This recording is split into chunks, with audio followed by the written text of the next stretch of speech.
Ya keren. Dibikin modulnya sama Pak Wayan. Oh iya.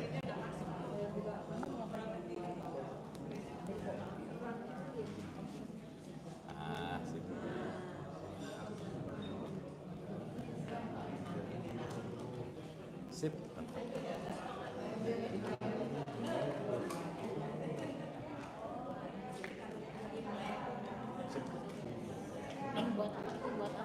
Buat recording.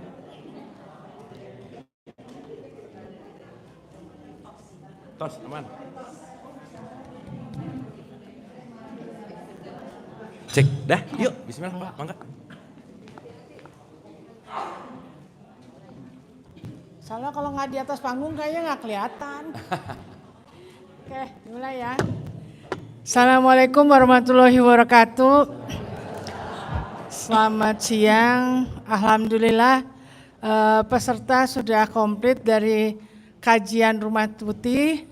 Hari ini alhamdulillah Pak Wayan sudah datang langsung dari Bali hari ini dan Kang Abu juga datang menjadi pembicara kita untuk lebih dalam lagi acara kajian Rumah Putih. Cuman karena outing jadi lebih dalam lagi Pak di sini.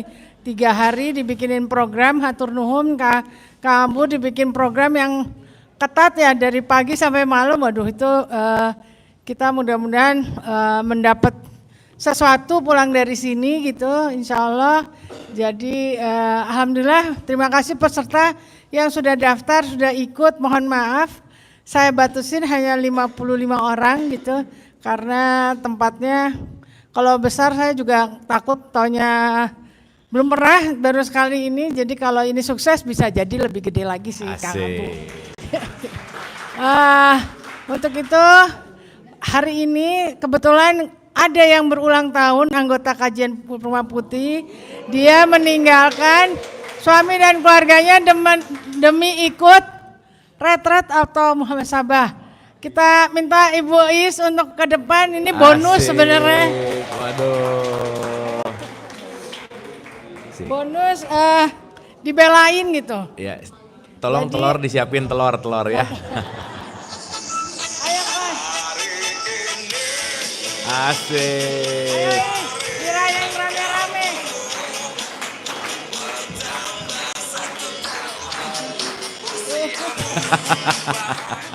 Di tengah Ibu, di tengah ini biar asik. Fotoin dong Kongji, fotoin ini. Oh kita tuh kesini bonus mau ulang nih, tahun bonus. Ya party ya. Asik. Jadi ulang tahun demi Zero dan Zero ini. Ayo. Ya foto aja. Selamat ulang tahun Ibu, berkah selalu. Alhamdulillah. Ya. Ditiup lilinnya Bu. Sini, foto. Siap. Asik. Ya. Alhamdulillah. Potong kuenya nanti aja malam kita dessert. Oh iya. First cake. Ini cuman kebetulan ulang tahun jadi dibela-belain ke sini demi ulang tahun, demi programnya Kang Abu dan Pak Wayan. Asik. Untuk itu kita tepuk tangan lah. Luar biasa. Ibu terima itu, kasih. Kita mulai, selebihnya akan selalu Kang Abu yang akan mulai. Saya cuma mengantarkan para peserta untuk datang ke sini dan kita memulai zero to zero. From zero to zero. Oke, nuhun. Wassalamualaikum warahmatullahi wabarakatuh. Baik.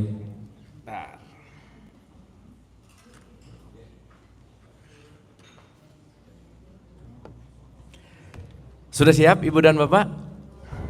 Aduh, hawa-hawa memang vibes segini gitu ya. Jam segini udah makan sayur asem gitu ya. Sambal, aduh memang. Tapi wis kita bismillah, kita mulai. A'udzubillahi minasyaitonirrajim. Bismillahirrahmanirrahim. Robbi a'udzubika min hamazati sayatin wa a'udzubika robbi ayahdurun. Robbi shrahli sodri wa yassirli amri wahlul 'uqdatam min lisani yafqahu qauli. Assalamualaikum warahmatullahi wabarakatuh. Salam sejahtera untuk kita semua, rahayu, namaste, om swastiastu, namo buddhaya, salam kebajikan dan sehat untuk kita semua. Terima kasih Ibu dan Bapak kajian Rumah Putih yang ini sudah direncanakan lama sebetulnya ya, dan hari ini di awal-awal tahun 2025 setelah kita setiap Rabu gitu ya, Rabuan di Rumah Putih itu membahas hal-hal yang esensial. Kita bicara dalam konteks humanity, spirituality, dan hari ini kita kedatangan guru kita. Boleh kita tepuk tangan dulu buat Pak Wayan Mustika. Matur suksma, Pak Wayan sudah meluangkan waktu dan selaras ya. Seperti biasa memang semuanya perlu keselarasan gitu. Dan siang menuju sore hari ini dan beberapa hari ke depan, tadi jadwalnya tight sih, tapi kita santai aja ya Ibu Bapak ya, karena kan yang terpenting relax gitu. Dan di sini kita bisa lebih open, di sini kita bisa lebih santai gitu. Intinya Ibu Bapak juga mau pulang kan jauh ya, jadi udah nggak usah mikir pulang gitu ya. Nggak ada yang nungguin juga udah gitu ya. Jadi pokoknya santai, relax, enjoy. Karena kita akan beneran topik-topiknya kita udah share juga ya. Dan untuk opening ini kita akan berbicara, jadi judul besarnya itu waktu saya nanya Pak Wayan pop up, judul dari Pak Wayan itu selalu mind blowing ya. Rata-rata kan from hero to zero gitu ya. Terus tapi Pak Wayan memberikan sebuah perspektif yang saya rasa ini dalam banget sih.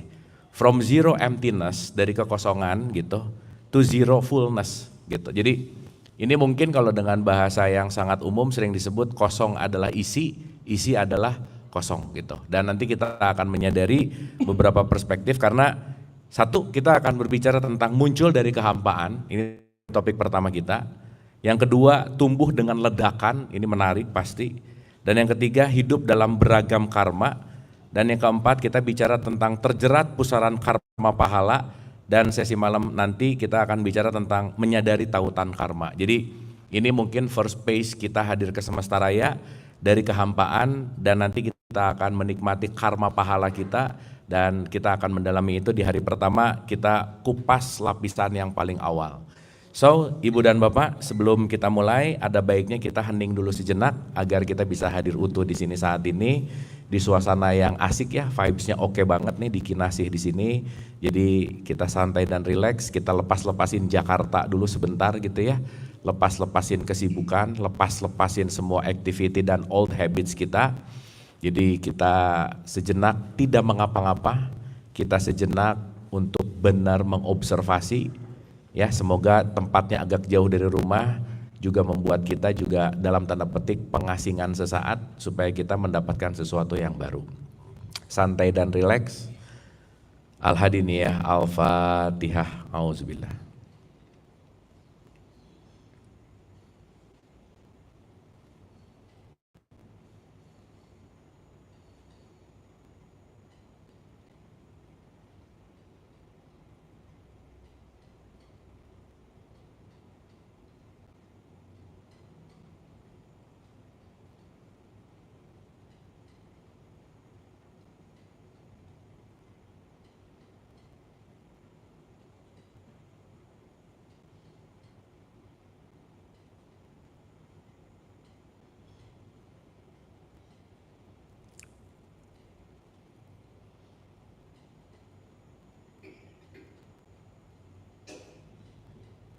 Amin, amin ya Allah ya Rabbal Alamin.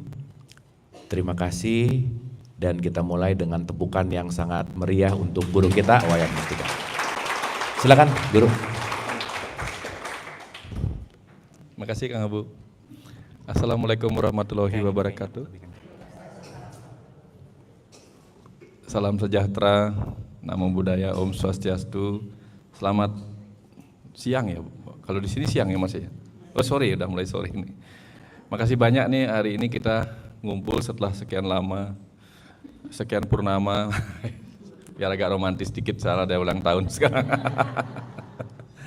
Saya membayangkan begini Bapak Ibu, sebelum kita masuk ke tema muncul dari kehampaan, saya membayangkan ini Rumah Putih, sebagian besar warnanya putih. Membayangkan ini adalah sebuah masa, menurut penelitiannya Dr. Michael Newton, ketika para roh itu berkumpul, bersiap-siap mau lahir ke dunia, ke dalam tubuh yang baru. Jadi mereka diajak untuk menjadi observer seperti yang dibilang Kang Abu. Observer itu mengamati siapa kita, dari mana kita, dan nanti kita akan kemana gitu. Nah, Jadi itu yang akan kita mulai hari ini supaya mudah-mudahan besok ya kita tutup dengan 0 yang tadinya 0, 0 besok terbacanya oh, oh gitu. Jadi sekarang ini bengong melongo dibacanya 0, besok dibacanya oh gitu ya. Dan yang menarik tadi saya amati ketika Bu Lis ulang tahun ya Bu ya. Ada yang menarik gitu. Nggak tahu kenapa setiap kali kita ulang tahun nih Kang Abu, mau umur 1 tahun, 2 tahun dan seterusnya, kita ngapain tiup lilin ya? Itu cahaya yang kita hidupkan, lalu kita matikan setiap kali kita ulang tahun. Saya nggak ngerti itu. Maknanya itu apa sebenarnya? Bukankah setiap kali kita masuk ke umur yang lebih banyak, kita berharap lebih banyak cahaya lagi dalam kehidupan kita? Kita bercerita, oh terima kasih untuk setiap cahaya lilin yang menandakan usia saya bertambah. Itu kita berterima kasih atas berkahnya, karena kita ada penambahan cahaya. Tapi atas kehendak kita sendiri kemudian kita tiup, mati semua lilin itu. Aneh ya? Ini kira-kira maksudnya apa itu? Kenapa juga kita harus meniupnya? Kenapa enggak justru ketika perayaan ulang tahun itu, justru yang merayakan itu menyalakan lilinnya, betul nggak? Pertanda bahwa saya semakin terang, semakin terang, semakin terang. Malah yang lain menyalakan, yang ulang tahun niupnya. Kenapa bukan lagunya nyala lilinnya, harusnya gitu ya? Tiup lilinnya. Kenapa ya? Kebiasaan. Coba gini aja sih Bu ya. Beberapa hal itu sifat di dunia ini kontradiktif sekali. Apa yang terlihat terang kadang terlihat hitam. Apa yang terlihat putih jadi hitam, terang jadi gelap gitu. Apa yang menurut orang lain, Kang Abu ada di sebelah mana saya? Kiri apa kanannya saya? Kirinya saya. Tapi bagi saya Kang Abu ada di sebelah. Bagi Kang Abu saya di sebelah kanannya gitu. Selalu ada 2 sisi kita melihatnya. 6 dan 9 begitu. Jadi ketika setiap cahaya lilin yang kita matikan di luar, kita berharap nyalanya itu pindah ke dalam batin kita sendiri. Nah, gitu. Jadi selamat ulang tahun, semoga cahaya nuraninya bertambah di dalam. Jadi tidak butuh lagi kita cahaya di luar, tapi yang kita butuhkan cahaya di dalam yang terus bertumbuh. Gitu. Nah, seperti halnya sekarang kita akan mengenal banyak sekali cerita tentang siapa diri kita dulu dan nanti. Kang Abu sering cerita, kayaknya saya dengar di YouTube tentang innalillahi wa inna ilaihi rajiun, kembali ke asal Kang Abu ya. Nah, asal kita itu dari siapa sih sebenarnya? Nah, oke dah. Bicara tentang asal itu, Bapak Ibu, dulu kita enggak ada. Saya nggak berani bilang 50 tahun yang lalu karena ada usia yang lebih dari itu. 100 tahun yang lalu kita nggak ada, betul nggak? 100 tahun dari sekarang kita juga nggak akan ada. Yakin dah itu, tidak mungkin lebih dari 100 tahun lagi. 100 tahun yang lalu kita nggak ada, 100 tahun ke depan kita juga nggak akan ada. Nggak tahu siapa yang membuat kita kemudian melekat kepada yang dulu tidak ada, yang nanti juga tidak ada lagi. Apa yang membuat kita melekat pada kehidupan ini saya juga nggak ngerti. Nanti pelan-pelan kita lihat, oh ternyata kita lihatlah album pertama kita. Album kita, siapa pernah lihat album fotonya? Pernah nggak lihat album foto dari awal sudah ada fotonya? Nggak ada. Pasti ada ruang kosong di depannya. Baru kemudian ada foto-fotonya. Foto dari kecilnya sampai foto menuanya gitu. Nah kita akan lihat foto diri kita, kelihatan di situ ya? Ya, kita akan bicara tentang bagaimana kita muncul dari kehampaan semesta ini. Dia belum support kayaknya. Oke, saya buka aja ya. Dia kayaknya belum support. Saya mau klik pakai ini aja. Supaya kita nanti semakin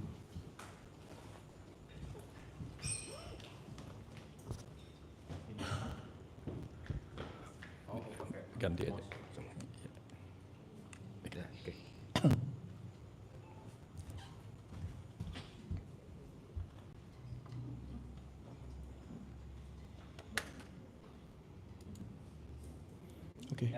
Oke. Oke. Oke. Nah, bicara tentang muncul dari kehampaan. Bapak Ibu perhatikan di sana ada warna hitam. Apa sih yang ada sebelum semua ini ada? Kita mungkin sudah pernah mendengar saya cerita seperti ini, tapi kita refresh lagi. Bayangkan dulu tidak ada apa-apa di alam semesta ini. Tidak ada kita, tidak ada siapapun, tidak ada cahaya, tidak ada suara, apapun tidak ada kecuali ruang hampa, ruang gelap. Tetapi ruang hampa, ruang gelap itu terisi oleh sesuatu yang pernah menyebutkan dirinya kepada saya di tahun 2014 sebagai kecerdasan semesta tak terbatas. Jadi di ruang gelap hampa yang di masa lalu itu walaupun belum pernah ada saat seperti itu, karena dalam perguliran yang abadi di semesta ini tidak pernah ada ruang di mana tidak ada aku, tidak ada alam semesta ini. Tetapi selalu ada titik nol sejenak. Kebayang enggak waktu kita lihat jam perputaran itu? Memang berputar, tapi selalu ada titik nol sejenak sebelum masuk menjadi 001, 002 dan seterusnya lah. Ada titik sejenak. Nah, kita kembali ke masa di mana ada titik sejenak kekosongan itu dan yang ada hanyalah yang mengisi kekosongan itu. Tidak berwujud apa-apa, tidak mewujud apa-apa, hanya kecerdasan semesta tak terbatas yang sendirian memenuhi kehampaan yang tak terbatas itu sendirian. Dan dalam kesendiriannya yang penuh dengan segala kemahaannya itu, tidak ada hal yang bisa dilakukan kecuali menampak, menunjuk, menampakkan diri, menunjukkan dirinya dengan melakukan sesuatu, melakukan sebuah usaha untuk menampak, mewujud. Maka disitulah kecerdasan semesta tak terbatas yang awalnya maha gaib. Maha gaib itu nggak bisa dilihat, nggak bisa didengar, nggak bisa diapa-apain juga. Dia ingin menunjukkan bahwa dirinya ada. Kepada siapa dia ingin menunjukkan dirinya ada? Kepada dirinya sendiri. Kepada dirinya sendiri. Sama dengan kita ketika baru bangun pagi, belum ada cahaya apa-apa, kita mungkin akan nyalakan lampu, pergi ke cermin untuk melihat diri saya masih ada apa enggak. Nah, hal yang sama terjadi ketika dia yang tak berwujud, tapi ada sebagai kecerdasan semesta tak terbatas, dia menunjukkan dirinya. Mulailah dia menunjukkan kemampuannya melakukan usaha untuk menciptakan. Karena dia sang maha pencipta. Dia tunjukkan kemampuannya melakukan usaha. Nah, kemampuan melakukan usaha itulah yang kemudian dikenal sebagai energi semesta. Ya, dikenalnya sebagai energi semesta.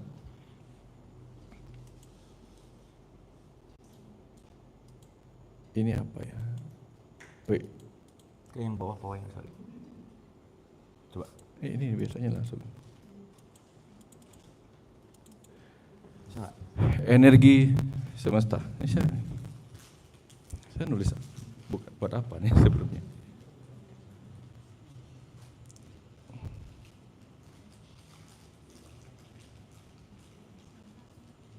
Ya, oke. Saya cek di sini. Jadi bayangkan kembali hal kecil itu. Ada ruang kosong. Ada ruang kosong di situ. Ada kecerdasan semesta di situ. Lalu kecerdasan semesta menunjukkan kemampuannya, maka di sini ada apa nih? Kecerdasan semesta memenuhi ruang kosong itu. Nah, kecerdasan semesta itu lalu menunjukkan kemampuannya. Muncullah apa tadi? Energi semesta. Nah, energi semesta inilah yang kemudian memadat. Energi semesta kemudian memadat menjadi materi semesta. Materi semesta itu yang anggaplah yang paling kecil namanya atom. Padahal ada subatom lagi, yaitu neutron, proton, elektron, dan quark. Kita lihat yang ini. Kita lihat. Ya, kita lihat di sini. Atom yang sangat kecil itu ada ruang kosong di dalamnya yang terisi oleh kecerdasan semesta dan juga ada energinya. Setiap atom ya. Setiap atom itu mengandung kecerdasan semesta dan energi semesta. Oke. Jadi setiap atom mengandung itu. Nah, perhatikan. Ternyata ini Setiap atom adalah materi semesta yang merupakan pemadatan dari energi semesta. Energi semesta sendiri adalah kemampuan melakukan usaha dari sang kecerdasan semesta tak terbatas. Oke, disinilah dia mulai bermaterialisasi dan mewujud menjadi yang paling kecil. Pelan-pelan yang kecil itu bertambah banyak di alam semesta ini, menjadilah debu-debu kosmik. Debu-debu kosmik yang kemudian saking banyaknya, persis seperti debu-debu yang pagi-pagi kita lihat di jendela kita tuh, kelihatan bener nggak? Itu kalau lama-lama ngumpul di ruang kamar kita kan jadi kotor. Jadi tambah banyak, tambah banyak, tambah banyak. Nah, hal yang sama terjadi ketika semakin banyak energi semesta yang tadinya maha gaib menjadi gaib dan kemudian memadat menjadi materi semesta dan menjadi debu-debu kosmik. Pelan-pelan debu-debu kosmik itu semakin memadat menjadilah galaksi-galaksi. Kebayang sampai sini? Nah, kebayang sampai sini. Nah, kita lihat sekarang atom saja. Satu atom itu terdiri dari kecerdasan semesta tak terbatas. Sekarang apapun yang kita lihat di alam semesta ini, yang kita lihat ke kiri, ke kanan, semuanya ini adalah kumpulan atom yang menjadi benda-benda, betul nggak? Berarti di setiap tempat yang kita lihat ini ada atom? Ya. Ada energi? Iya. Ada kecerdasan semesta? Iya. Maka kemanapun engkau menghadap, di sanalah wajah Allah. Karena kecerdasan semesta itulah yang pernah menyebut dirinya. Ketika saya tanya, Tuhan kamu siapa? Tahun 2014 dia katakan, akulah kecerdasan semesta yang mengisi ruang kosong itu. Nah, bagaimana kita bisa tahu bahwa yang kecerdasan semesta itu adalah dia? Nah, sekarang kita lihat lebih detail lagi. Di antara atom-atom itu ada 5 atom yaitu fosfor, hidrogen, nitrogen, oksigen, fosfor, karbon. Itu 5 jenis atom yang kemudian atom-atom itu berkombinasi sedemikian rupa membentuk rantai DNA. DNA inilah cikal bakal dari sel-sel tubuh kita. Kebayang ya? Jadi sel-sel tubuh kita ini dipenuhi oleh kecerdasan, betul nggak? Maka kemanapun kita menghadap, bukan ke alam semesta besar, tapi ke alam semesta kecil atau jagat alit. Kemanapun kita menghadap, yang kita lihat adalah sel-sel yang di dalamnya ada atom-atom, yang di dalamnya ada DNA, yang mengandung kecerdasan semesta. Maka bagian manapun kita sentuh, sesungguhnya yang kita sentuh adalah Tuhan itu sendiri. Betul nggak? Makanya disebutlah Tuhan sedekat urat nadi. Karena dimanapun kita sentuh, dia ada di situ. Ada DNA di dalam setiap sel tubuh kita yang 50 triliun sel itu. Jadi ketika kita berbicara pada diri kita sendiri, kepada tubuh kita, yang kita ajak bicara sebenarnya kecerdasan yang ada di dalam setiap sel. Berarti ketika kita berdoa ke dalam diri, bicara ke dalam diri, yang kita ajak bicara sebenarnya adalah Tuhan. Makanya orang banyak bingung, kenapa sih selama ini saya sudah rajin berdoa, rajin begini, rajin begitu, tapi kok yang saya capai tidak sesuai dengan doa-doa saya. Karena kebanyakan dia berdoanya ke situ, ke ruang kosong. Ya Tuhan, aku mohon berkahilah aku kebahagiaan. Begitu katanya kepada ruang kosong. Tapi kepada Tuhan-Tuhan yang ada di setiap ruang padat berupa materi-materi pada orang-orang lainnya, yang dia panjatkan adalah kata-kata caci maki. Dan berharap dia diberi kebahagiaan. Gimana ceritanya Kang Abu? Terus saya ngomong gini, Kang Abu loh beganteng banget itu. Begitu ketemu Kang Abu saya bilang, Kang Abu sebenarnya jelek gitu. Nyambung nggak? Kebayang ya? Pada orangnya langsung saya bilang jelek. Pada ruang kosong saya bilang, Kang Abu ini hebat, ganteng banget gitu misalnya. Ya sama, kepada dia di ruang kosong kita sebut Tuhan yang penuh cita kasih dan penyayang. Berkahilah aku segala macam yang aku harapkan. Ngomong pada orang-orang di mana dia mewujud memadat ke dalam materi-materi sel-sel yang ada cerdas di dalamnya, kita ngomongnya sembarangan, kita caci maki, kita nyakitin dia yang ada di dalam itu. Lalu kita berharap Tuhan bantulah aku. Lah kira-kira Tuhan di ruang kosong mau membantu dengan cara apa? Kalau bukan dengan cara mewujud ke dalam ciptaannya untuk membantu kita. Kesalahan kita banyak di situ. Betul enggak? Kebanyakan di situ. Coba perhatikan. Kenapa banyak orang yang sudah rajin berdoa, sudah rajin begini begitu, tapi hidupnya enggak benar? Bukan karena apa? Karena tindakan karmanya itu sendiri kepada Tuhan-Tuhan di dalam diri setiap makhluk.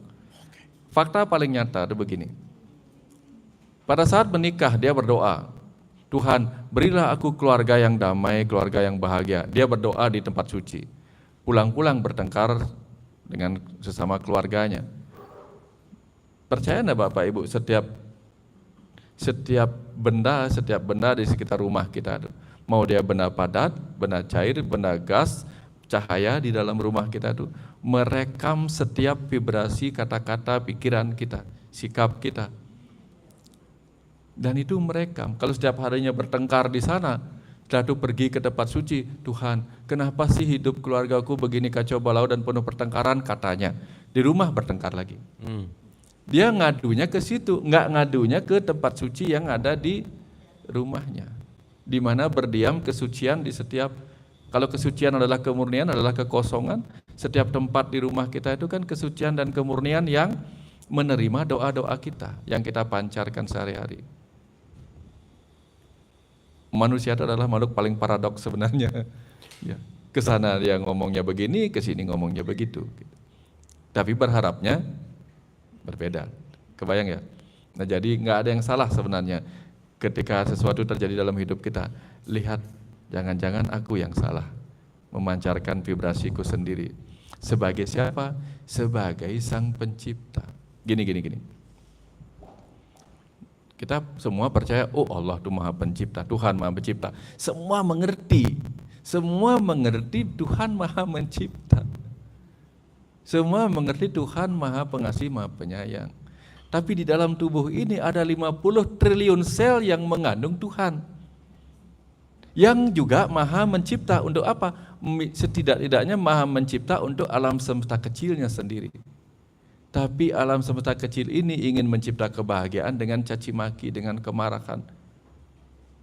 Gimana kira-kira caranya? Oh, aku ingin pohon-pohonku ini tumbuh subur, kata Sang Pencipta itu. Tapi aku tidak akan menyiraminya. Bisa nggak dia tumbuh subur? Mati dia malah. Nah aku ingin menciptakan hidupku yang bahagia, yang damai, yang tenang. Tapi pikiran kita gunakan untuk menciptakan kekacauan pada hidup kita sendiri. Lalu nyalahin orang lain. Sampai situ biasanya Kang Abu. Betul nggak? Nah dari sini mudah-mudahan sudah terpahami. Kita ini sedang memerintah 50 triliun sel yang di dalamnya ada kecerdasan semesta. Ada Tuhan yang mendengar kata-kata kita bahkan tanpa kita perlu berbisik apapun. Tanpa perlu berkata-kata, tanpa perlu khusus berdoa, mereka setiap saat mendengarkan. Kalau Tuhan di sana adalah penguasa alam semesta raya, kita di sini adalah penguasa alam semesta kecil kita sendiri sebagai Sang Pencipta. Kita yang berhak, kita yang punya kehendak bebas itu. Dapat sampai sini ya?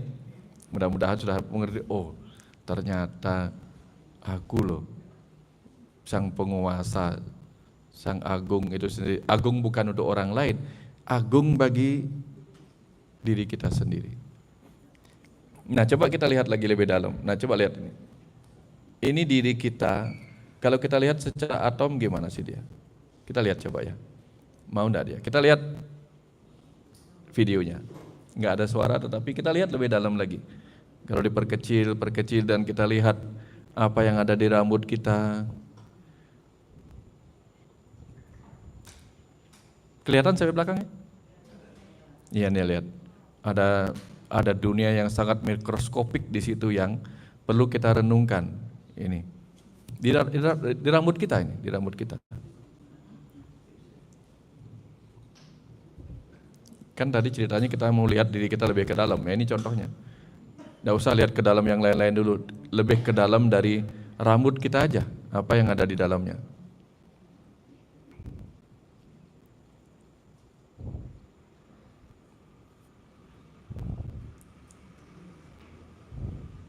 Ini yang ada di dalam diri kita, sangat-sangat kecil itu. Dan di dalamnya ada kecerdasan luar biasa di rambut kita.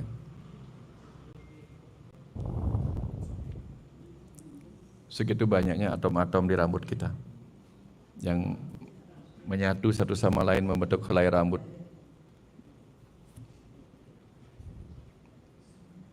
Diperkecil lagi, kelihatan lagi lebih dalam lagi.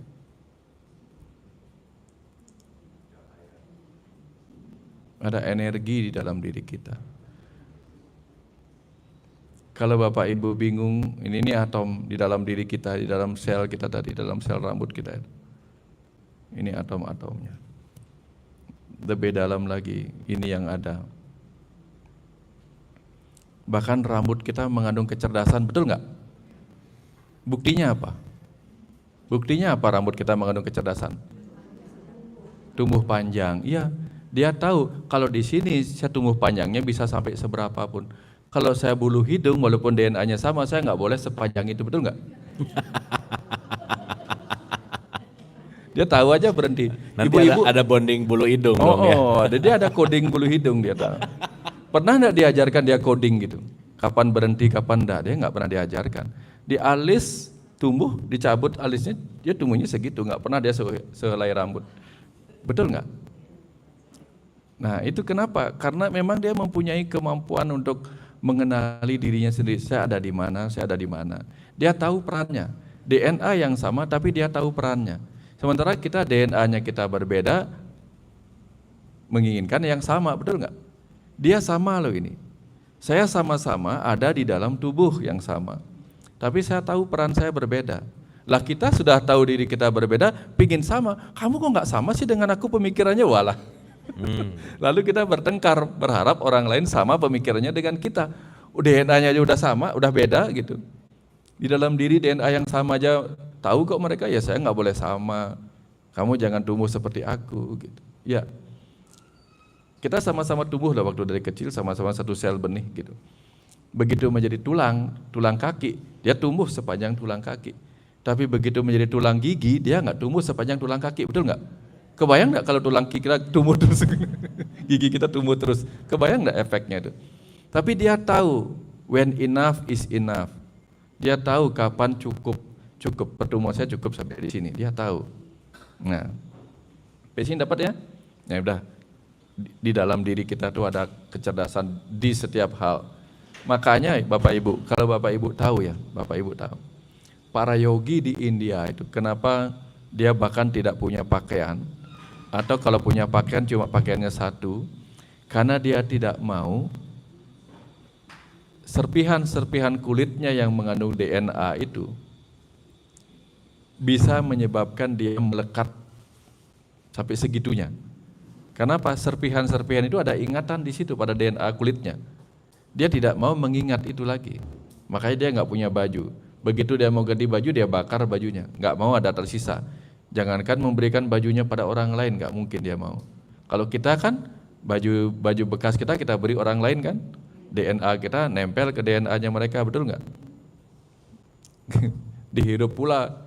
Misalnya kita ngasih baju bekas, nggak tahu ada DNA kita di situ kan, kemudian diterima sama dia, kemudian dia gini kan, kemudian dihirup DNA kita gitu, menyatu DNA-nya gitu. Ya, sampai sini dapat ya?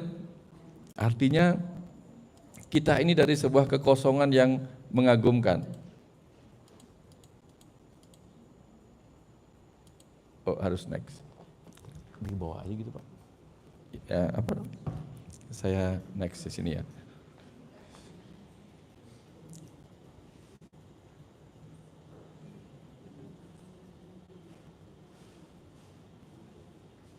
Yang panah itu kayaknya Pak yang bawah. Iya. Ini udah. Ini aja ya. Nah, itu sip. Nah, satu lagi. Oke. Sip. Oke. Sekarang kita lihat tubuh atom kita. Ini ada. Kita lihat tubuh atomik kita. Dia belum bergerak. Ini kita lihat tubuh atomik kita. Nah, nggak ada suara tapi ya. Bisa kebaca tulisannya? Iya. Ini.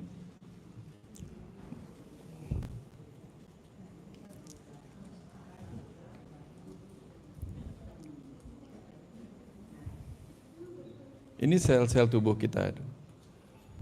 Luar biasa, isinya luar biasa. Kebayang nggak Bapak Ibu yang membentuk sel itu seperti itu, ada mitokondria yang menghasilkan energi, ada benar-benar satu sel itu sama dengan satu individu. Dia punya alat bernapasnya, ada alat untuk mengeluarkan seperti ginjalnya, ada satu sel itu loh. Dulu susah kita belajar begini-begini karena nggak ada yang membuat ilustrasinya. Sekarang lebih gampang.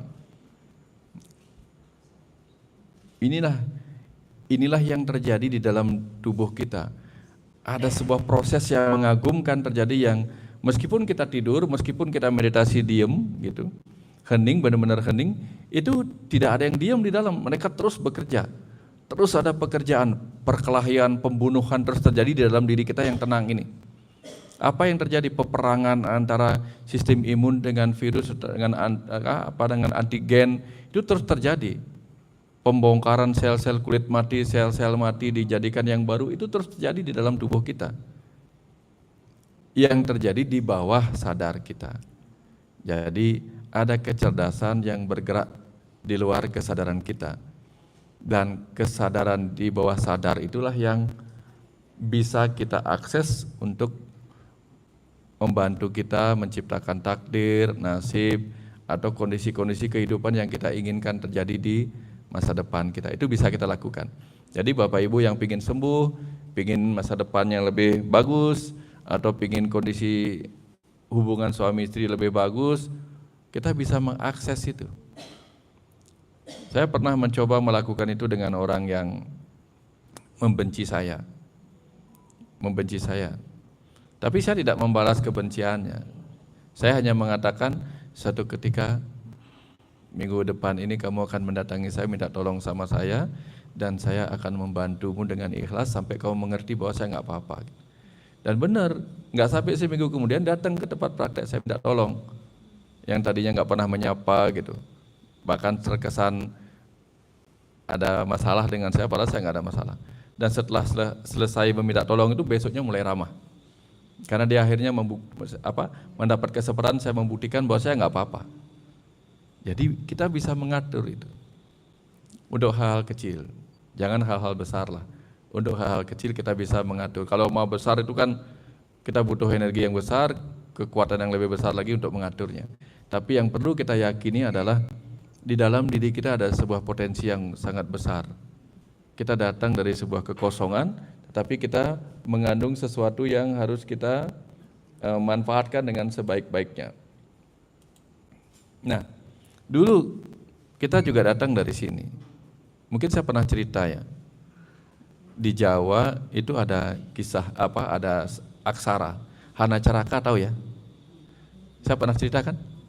Hana Caraka, ada utusan, dua utusan.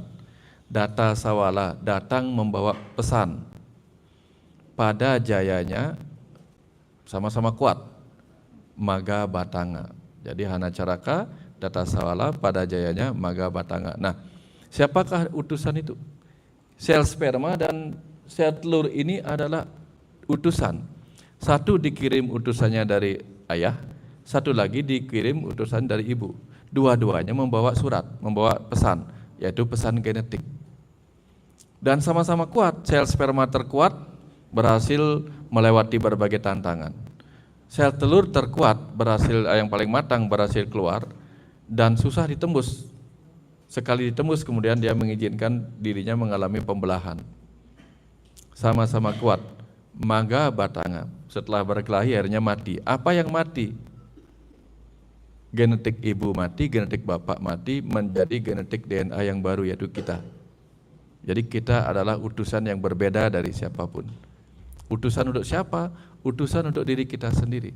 Maka kita harus belajar menjadi nabi bagi diri kita sendiri, menjadi rasul bagi diri kita sendiri.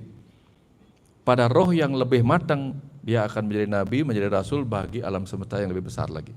Tapi kita setidak-tidaknya belajar menjadi utusan bagi diri kita sendiri. Belajar menjadi penuntun, menjadi guru bagi diri kita sendiri. Dengan cara apa? Pertama tentu dengan belajar menjadi murid dulu. Siapa yang menjadi murid? si manusia ini, si Manas ini, jadikan murid yang mau belajar kepada sang guru di dalam, yaitu sang ruh. Nanti caranya dengan masuk ke momentum meditasi. Nah, kita lihat ini, ketika mengalami pembelahan seperti ini, kita benar-benar tercipta dari sini kemudian. Nah, ini proses kita mengalami, ini dulu kita dilepaskan. Kita bagaikan meteor-meteor dulu, komet ya, komet. Kalau bintang berekor kan komet, nah ini kita ini berekor semua nih, sel sperma dulu. Bintang berekor, komet yang jatuh ke bumi, bumi itu bulat, jatuh ke bumi, nanti disitulah konon dalam ilmunya ini, ilmu kehidupan, di sana terbentuk benih-benih baru yang dibawa oleh komet itu. Nah kita seperti ini kita dulu.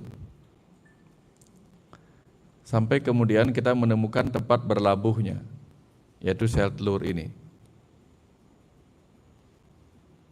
Benar-benar kita lihat ya, dari kosong. Ini pun kita dari kosong. Pernah enggak kita ada sebelum ayah dan ibu bertemu? Enggak pernah. Apa yang mempertemukan ayah dan ibu kita? Chemistry. Chemistry yang berwujud rasa cinta. Begitu ayah melepaskan kita menjumpai sel telur juga berdasarkan chemistry. Panggilan kimiawi. Kita enggak tahu karena kita enggak punya mata, enggak punya teropong gitu.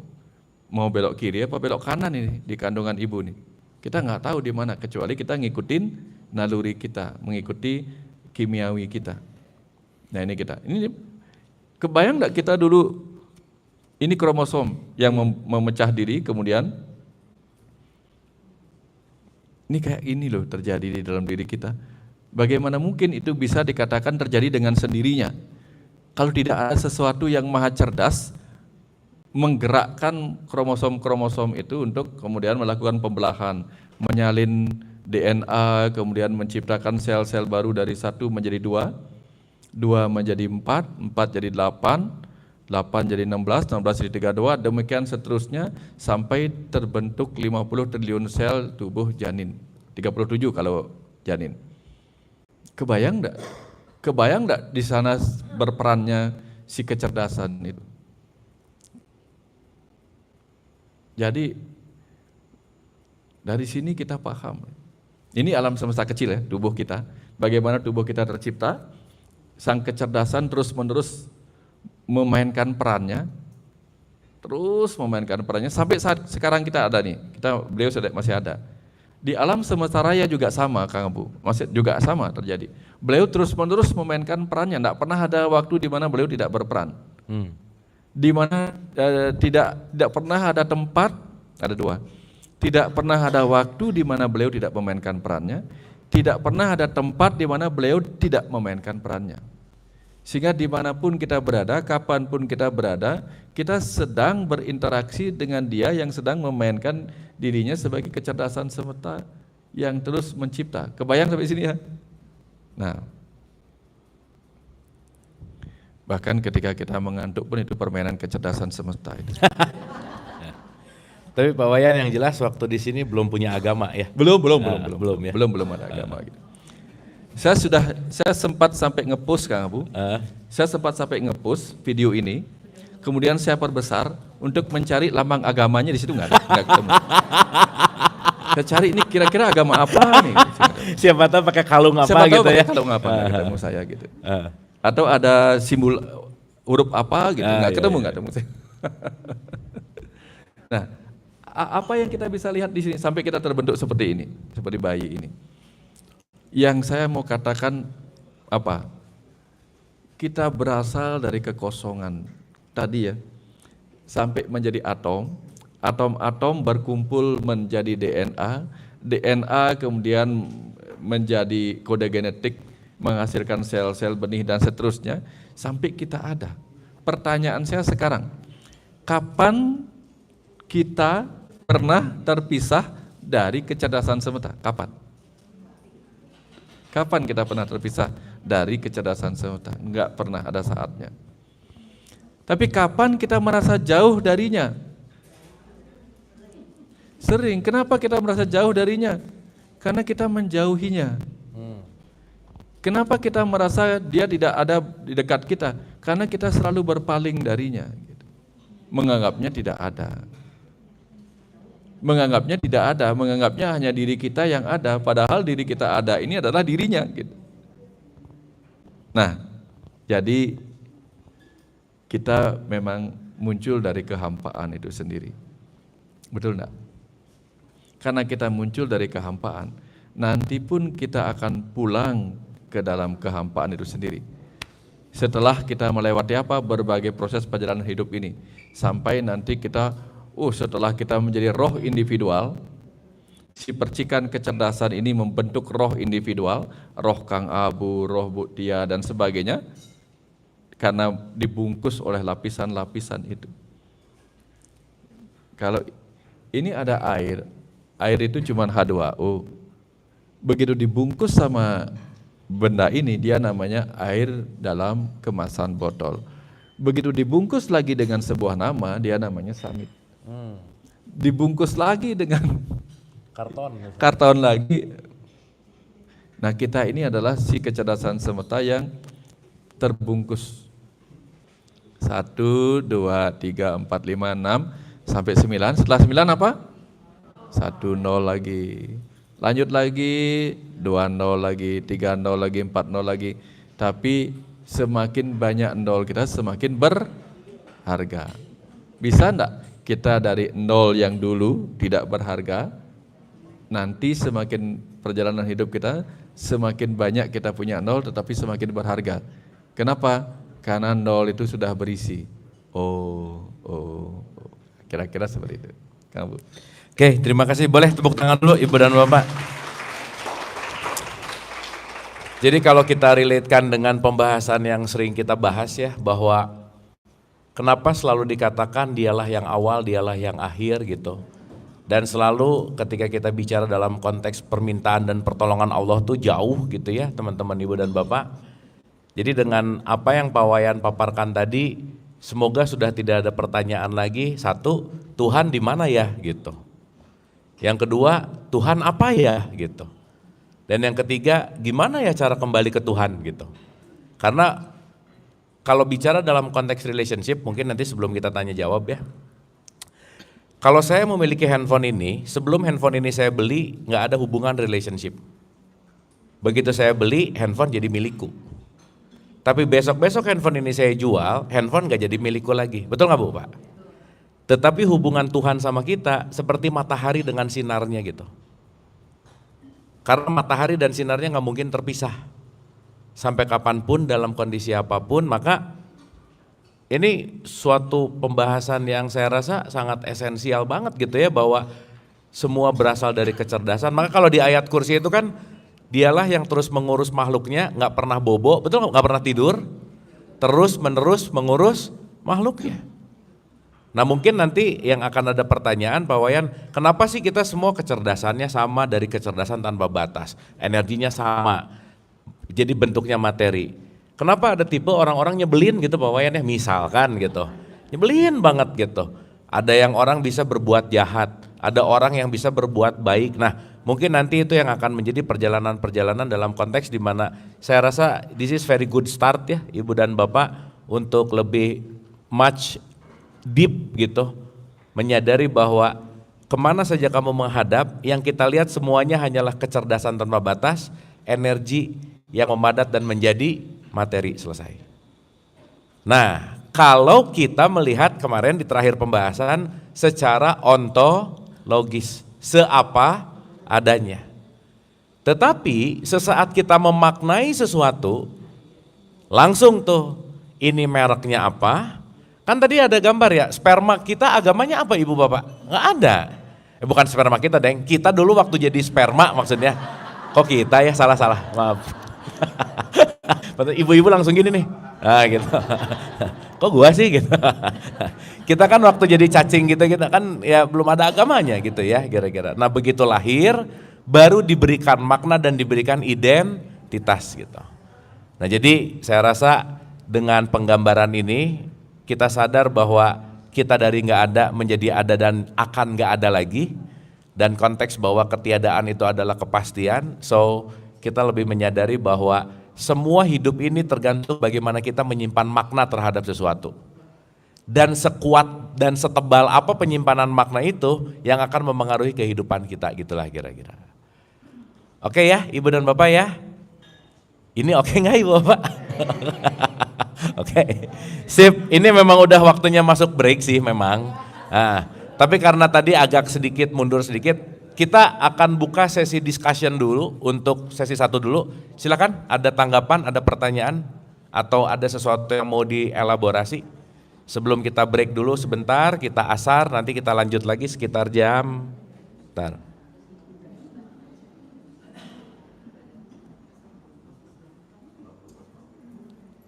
Oke, kalau di schedule itu kita akan start lagi jam 16.30.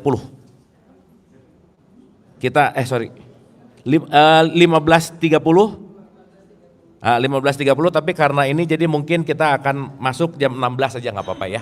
Oke, ada pertanyaan dulu sebelum break? Siapa? Ibu, silakan.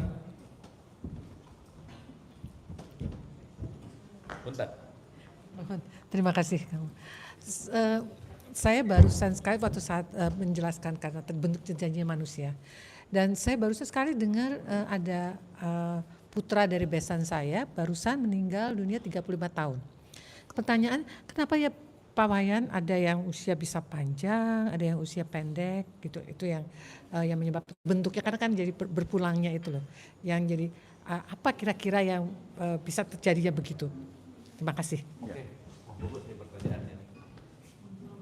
Oke, mungkin ini menarik ya Pak Wayan. Kalau kita ngelihat dari tadi atomnya sama, prosesnya sama. Kenapa ada yang 35 tahun udah off, 40 tahun udah meninggal gitu maksudnya, 60 tahun meninggal, ada yang kita sebut umurnya panjang, umurnya pendek. Kalau ngelihat dari starting point yang sama, kenapa usia hidup itu bisa beda-beda? Nah itu menarik Pak Wayan, silakan. Padahal setiap yang hidup itu adalah sperma-sperma terkuat dan juara. Kenapa bisa berkembangnya berbeda ya? Oke, betul. Itu yang pertama. Tapi tadi saya jadi ingat pertanyaan Kang Abu di awal tadi. Kan kecerdasan semesta ada di mana-mana nih, pada diri setiap orang. Kenapa bisa ada orang yang nyebelin gitu ya? Bapak Ibu coba jujur dan spontan jawab apa yang dilihat. Dalam hitungan 3 detik saya ngomong, hitungan 3, lakukan perintah saya, lalu 3 detik kemudian jawab pertanyaan saya, ya. 1, 2, 3, tutup mata. Tanpa membuka mata, katakan kepada saya apa yang dilihat. 1, 2, 3, apa yang dilihat? Jangan buka mata, tanpa membuka mata, katakan kepada saya apa yang dilihat. 1, 2, 3. Hah? Apa? Ngelihat saya? Buka mata berarti, jangan buka mata. Apa yang terlihat? Tadi waktu tutup mata yang ngejawab dukun berarti dukun, paranormal. Gitu. Apa yang kelihatan tadi? Nggak ada. Gelap, oke gelap. Sekarang setelah dibuka matanya yang kelihatan apa? Terang benderang, bukan saya yang kelihatan terang benderang. Betul nggak? Banyak lampu kan? Begitu terangnya ruangan ini, kenapa beberapa orang melihatnya gelap? Penyebabnya apa? Tutup mata. Begitulah kecerdasan semesta ada di mana-mana. Tetapi ada orang yang tidak mau melihatnya. Sehingga dia menjadi gelap, menjadi bodoh. Kenapa? Tidak mau mempelajarinya, tidak mau mengenalinya. Sama seperti kita sudah jelas ada di ruangan yang gelap, terang benderang, tapi yang kita lihat gelap karena kita memilih nutup mata. Makanya menutup mata menjadi kafir, itu membuat kita nggak bisa melihatnya. Sudah dikasih mata sebagai panca indera untuk melihatnya di mana-mana, nggak mau melihatnya di mana-mana. Sudah dikasih telinga untuk mendengarnya di mana-mana, nggak mau mendengarnya di mana-mana. Sudah dikasih hidung untuk menikmati hasil karyanya yang berupa wangi-wangi bunga, wangi-wangi rerumputan gitu. Juga nggak mau merasakan kehadirannya di situ. Nah yang salah lalu siapa? Kecerdasan atau kita yang menutup diri terhadap semua itu. Nah kebayang ya? Itu Pak, kalau di Quran ya, maaf saya motong, ya? kamu diberikan pendengaran nggak dipakai, penglihatan nggak dipakai, hati akal pikiran nggak dipakai. Quran mengatakan apa bedanya kamu sama binatang ternak katanya. Oh ya. Berarti sudah disampaikan berarti hal yang sama. Betul. Ya. Seperti itu. Berarti orang yang nyebelin tuh cahaya berarti ya Pak ya? Cahaya. Tapi pret banget sih Pak. Gitu ya. Iya. Oke Pak, makasih Pak. Karena Keren, yang betul. kita lihat tuh bukan cahayanya, yang kita lihat tuh apinya. Kita terbakar. Tapi kalau kita lihat orang nyebelin itu, oh dia sebenarnya nggak nyebelin. Dia mencaci maki saya untuk menguji saya sudah sampai di kesabaran apa belum. Tapi yang kita lihat apinya, maka kita terbakar. Betul nggak? Ya betul Pak. Kalau matahari membantu kita melihat banyak hal, tapi jangan tetap mataharinya, bisa buta kita. Kebalik, matahari yang membuat terang bisa membutakan kita. Orang yang nyebelin kita bisa membuat kita buta dan gelap mata. Kalau yang kita lihat nyebelinnya. Tapi kalau yang kita lihat, lagi ngetes ya. Karena apa? Jangan sampai kalah dengan dagang obat. Oh ini botolan dipecah, dibanting sama dia. Begitu kita mengajarkan, aku lu sudah belajar bertahun-tahun belajar agama, begitu dibanting, diuji, berhasil nggak agama meresap ke dalam kehidupan diri kita masing-masing gitu. Kalau sudah hilang kesabarannya, nggak meresap. Bukan agamanya salah seperti tadi. Ya. Kita aja belum membungkus diri kita dengan ilmu agama itu sendiri. Gitu. Itu yang pertama. Terus pertanyaan tentang itu tadi. Pernah saya ceritakan, kematian itu ada 4 kehendak. 1 kehendak tubuh, 2 kehendak pikiran, 3 kehendak jiwa, 4 kehendak Tuhan. Kehendak tubuh menyebabkan kematian adalah ketika tubuh sudah merasa dirinya sebagai badan material nggak sanggup lagi untuk meneruskan tugasnya. Entah karena sakit, entah karena kerusakan yang parah, nggak bisa digunakan lagi. Nah, itu bisa terjadi secara alami karena penyakit, gagal dalam pertempurannya sendiri melawan kuman-kuman atau melawan kondisi dirinya, atau karena proses menua. Itu kehendak tubuh, memang dia menua. Begitu orang menua, telomernya tadi itu memendek. Di DNA itu ada telomer. Begitu telomernya memendek, semakin berkuranglah umurnya. Jadi telomer itu memendek, semakin berkurang umurnya. Nah, pemendekan telomer bisa terjadi karena faktor umur, bisa terjadi karena terus-menerus dihancurin oleh stresor pikiran. Makanya ada kehendak pikiran yang menyebabkan kita mati. Salah satu penyebab pikiran yang ekstrim menyebabkan kita mati adalah ketika pikiran tidak sanggup mengatasi masalah yang dia buat sendiri.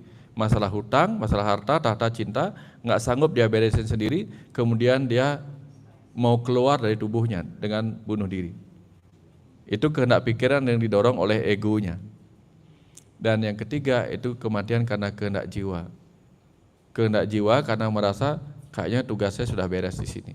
Saya nggak ada urusan apa-apa lagi di dunia ini dan saya mau pergi. Ini banyak orang-orang di Jawa yang makrifatnya mungkin sudah mendalam gitu. Dan dia tahu, bahkan dia sering terjadi dia ngumpulin anak cucunya. Kakek mau pulang sekarang, kakek sudah nggak ada kerjaan lagi. Tubuhnya masih sehat. Dia ngumpulin anak cucunya dan mau bilang pulang, pamit. Benar enggak? Pernah nggak dengar? Ada. Dan yang keempat itu memang kehendak Tuhan. Sudahlah, kamu nggak ada urusan lagi di situ, sini pulang. Aku belum selesai, enggak, udah selesai. Kamu kerjain tugas yang lain, dipanggil. Jadi nggak semua hal itu kehendak Tuhan. Kalau kita kan taunya kehendak Tuhan aja. Tapi kehendak Tuhan yang mana dulu? Apa kehendak Tuhan yang ada sebagai kecerdasan semesta dalam tubuh kita? Kayaknya aku nggak bisa beresin ini. Lebih baik aku beli yang baru aja. Lebih baik aku bangun tubuh yang baru untuk kamu. Kayak gini misalnya Kang Abu bilang tadi kan, kenapa Kang Abu jual HP-nya? Karena HP ini menurutku sudah nggak cocok lagi buatku, maka aku ganti dengan yang baru. Nah, si kecerdasan dalam tubuh ini mengatakan kayaknya aku nggak bisa deh beresin ini lagi. Makanya aku sebagai kecerdasan ruh akan mengganti casingku dengan kecerdasan yang baru, tubuh yang baru. Maka dia pergi. Sebenarnya semua kehendak Tuhan juga sebenarnya. Aku sebagai pikiran kayaknya benar-benar nggak sanggup udah beresin ini gitu. Nanti aku belajar lagi. Tapi pembagian tadi itu sebenarnya pembagian supaya orang kita mengerti tubuh, pikiran, jiwa, Allah Tuhan gitu. Itu sih semuanya dia juga gitu. Ya, tapi kalau dibilang begitu kan, oh nanti ada orang membunuh orang lain, oh itu sudah kehendak Tuhan, jangan. Nggak boleh kayak gitu. Ada hal-hal yang akan kita inikan gitu. Ya, tapi yang perlu kita tahu bahwa setiap orang itu ada masa percepatannya gitu. ada masa dia memang harus berganti dengan yang lebih cepat lagi begitu. Nah jadi beberapa roh yang kaya itu mungkin roh yang kaya nih, baru aja sebulan dia pakai iPhone Pro Max berapa gitu, karena saking kayanya ganti baru aja deh gitu, casing yang baru. Jadi beberapa roh yang memang sudah matang itu bisa aja dengan usia masih muda belum apa-apa udah diganti lagi ke casing yang baru, tugas yang lain, bisa jadi gitu. Jadi belum tentu itu hal yang buruk. Cuman kita yang merasa kehilangan tentu akan merasa sedih gitu, tidak apa-apa gitu. Kenapa kita dibuat sedih pada kematian? Seperti Kang Abu tadi cerita, kecerdasan ada di mana-mana, kenapa sih ada orang nyebelin gitu? Kita sudah tahu diri kita dari tidak ada, nanti juga tidak akan ada. Kenapa sih kita harus sedih pada kematian? Supaya kita menghargai kehidupan. Kalau kita tidak dibuat takut dan tidak dibuat sedih pada kematian, kita menjadi tidak begitu peduli dengan kehidupan ini. Tidak kasihan pada kehidupan ini. Kebayang enggak kalau kita diberikan berkah hidup lalu kita abaikan begitu saja, hanya gara-gara semua juga akan mati gitu. Lalu kita sembarangan memakai tubuh ini, kan kasihan juga tubuh ini. Sudah susah bikinnya gitu. Sudah dia harus mengorbankan ini gini. Kang Abu kerja keras. Satu orang nih Kang Abu kerja keras. Lalu pengorbanannya itu saya abaikan. Sudah sering Kang Abu memberi sesuatu ya kepada saya dengan kebaikan hatinya, lalu saya abaikan. Saya anggap Kang Abu sih tidak ada apa-apanya, begitu misalnya. Kurang ajar enggak saya? Kurang ajar. Atau saya sebagai suami, kerja keras buat keluarga, lalu seakan-akan saya nggak ada apa-apanya. Kurang ajar nggak saya? Kurang ajar nggak? Kurang ajar. Sekarang ada 400 juta sel sperma, yang satu menang melalui pengorbanan 400 juta minus satu lainnya. Untuk membuat kita menjadi ada. Lalu kita menyia-nyiakan pengorbanan mereka. Kurang ajar nggak kita? Jadi jangan sampai kita menyia-nyiakan kehidupan ini dan menjadi kurang ajar kepada 400 juta saudara-saudara kita yang sudah mengorbankan dirinya. Kenapa mereka mengorbankan dirinya dalam perjalanan itu? Karena mereka menjadi pupuk sepanjang itu. Menjadi pupuk sepanjang tempat itu. Zat-zat kimia yang mereka jatuhkan, yang mereka lebur, seperti daun-daun jatuh di hutan itu, menjadi pupuk bagi pohon-pohon berikutnya. Betul nggak?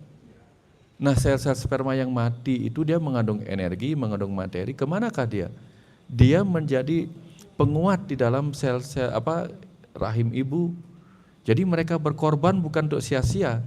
Kalau mereka memang berkorban untuk sia-sia, ngapain sih kecerdasan semesta tak terbatas yang hanya membutuhkan satu sperma untuk membuahi sel telur harus menciptakan banyak?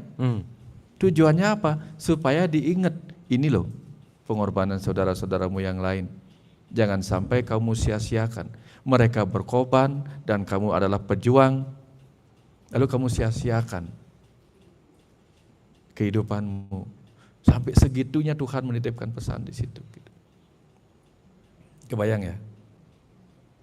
Luar biasa. Pak, berarti kalau bicara masalah kematian, andil kita dengan pilihan terhadap katakanlah kesehatan, makan, olahraga, itu juga sangat berpengaruh ya Pak? Berpengaruh.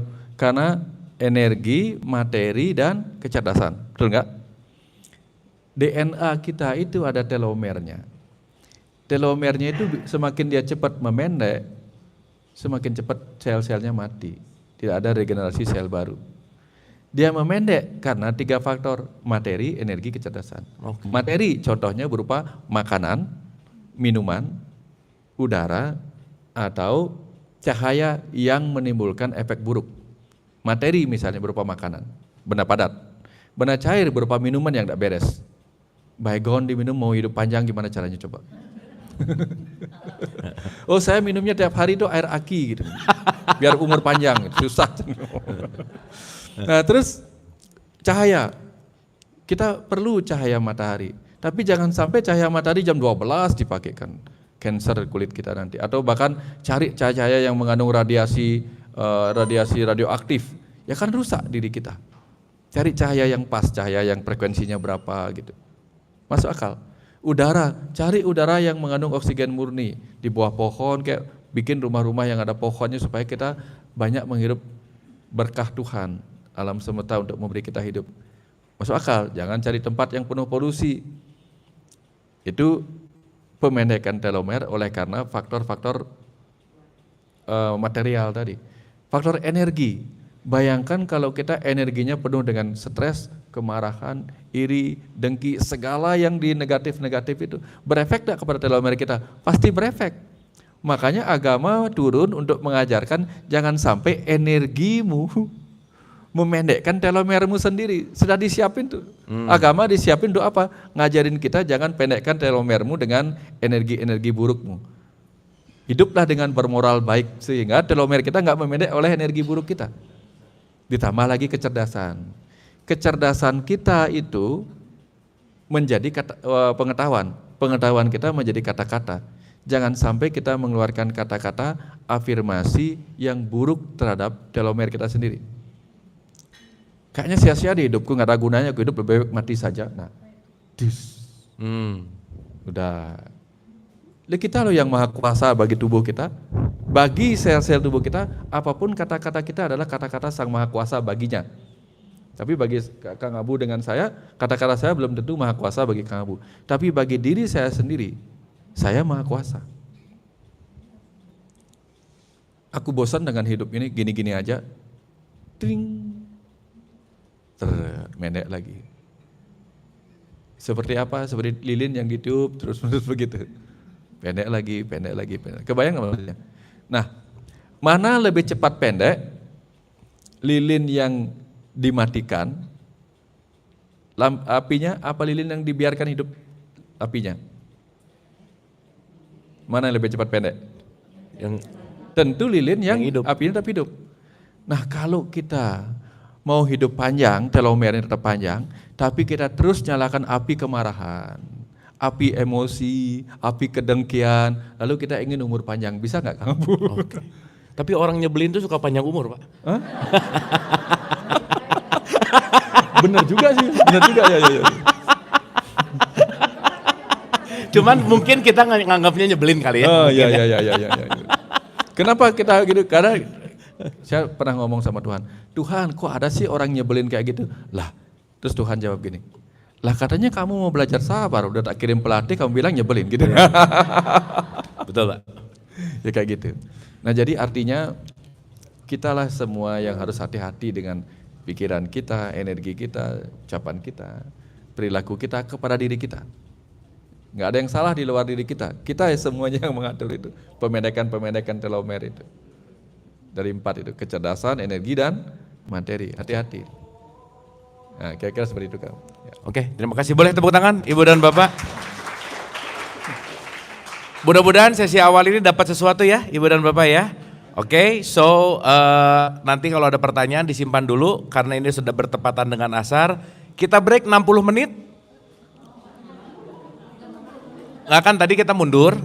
Jadi sekarang Ibu dan Bapak boleh cemil-cemil, istirahat dulu. Kita balik lagi jam sekarang jam 4.16 kan? Kita balik lagi jam 16.45 lah ya. Oke. 15.30 jam 16.30 kita balik. Ya 15.30 ke 16. Jadi 1 jam kita istirahat dulu gitu. Oke ya. Nanti berikutnya 2 sesi langsung kita satuin supaya nanti nyampe ke maghrib gitu. Oke ya, 60 menit break, kita kembali ke ruangan ini 60 menit yang akan datang. Kita tepuk tangan sekali lagi, terima kasih. Selamat istirahat dan we'll be back in 60 minutes. Terima kasih.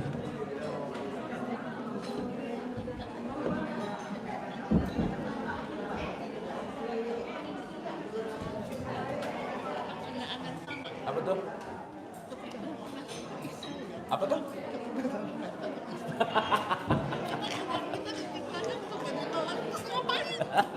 Nanti kita masuk.